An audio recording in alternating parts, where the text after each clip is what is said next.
आप सभी को मेरा शत शत नमन, क्योंकि आप जो कर रहे हैं वो एक मामूली चीज़ नहीं है, वो हर इंसान के बस की बात नहीं है। जो सर्विस आप कर रहे हैं और जिस तरीके से आपने स्वीकारा है इन्हीं बच्चों को और निरंतर अपनी सेवा दे रहे हैं, प्रार्थना कर रहे हैं, मेहनत कर रहे हैं इन सभी बच्चों के साथ, ये बहुत बहुत बड़ी बात है।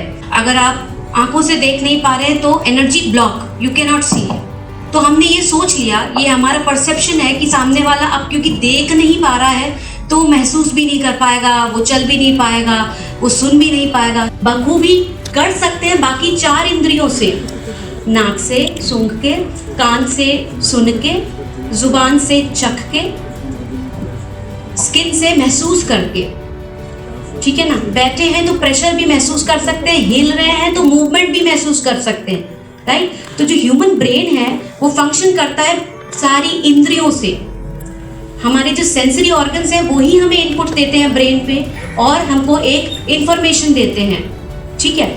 आप समझते हैं कि कैसे इस स्टिग्मा को तोड़ा जा सकता है। Every problem we have an alternative solution, ठीक है ना। हम फंक्शनल हो सकते हैं और फंक्शनल होने के बहुत सारे तरीके समाज में मौजूद हैं। एक स्टेज आती है जहाँ नाराजगी होती है, गुस्सा होता है, अग्रेशन होता है, डॉक्टर के प्रति नाराजगी होती है, ईश्वर के प्रति नाराजगी होती है कि ऐसा नहीं हो सकता, आप गलत बोल रहे हैं, आपने ही कुछ गलत किया है।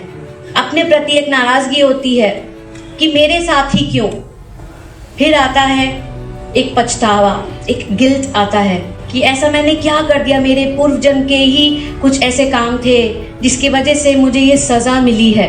आपकी आंखों में देखता है कि एक कंफ्यूजन है, एक रेस्टलेसनेस, आप लोग एंशियस हो रहे हैं, आप चिंतित हो रहे हैं कि अब मैं इसको कैसे हैंडल करूँ, ये बच्चा तो नॉर्मली बिहेव नहीं कर रहा है। उस समय वो बच्चा आपसे ज़्यादा डर जाता है और उसके बाद उसको समझ में नहीं आ रहा होता कि मैं काम कैसे करूँ। हाइपर एक्टिव बच्चा ज़्यादा हाइपर एक्टिव हो जाएगा, स्लो लर्नर और भी ज़्यादा सेल्फ डाउट में जाकर के और स्लो हो जाएगा।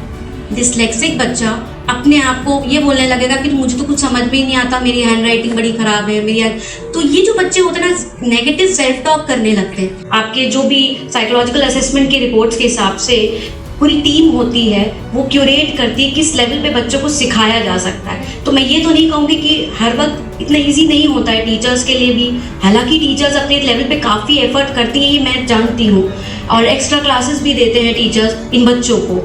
और कई बार ऐसा होता है कि नहीं भी दे पाते हैं, तो हम बीइंग पेरेंट अपने आप को थोड़ा सा एम्पावर करें और बच्चे से उतनी ही उम्मीद करें जितना वो कर सकता है।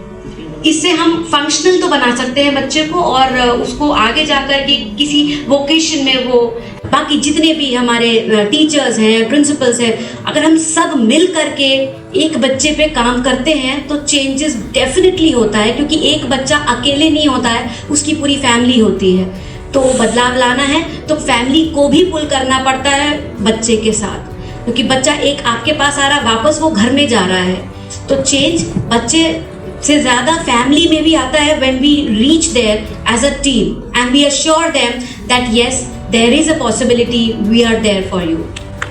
Thank you.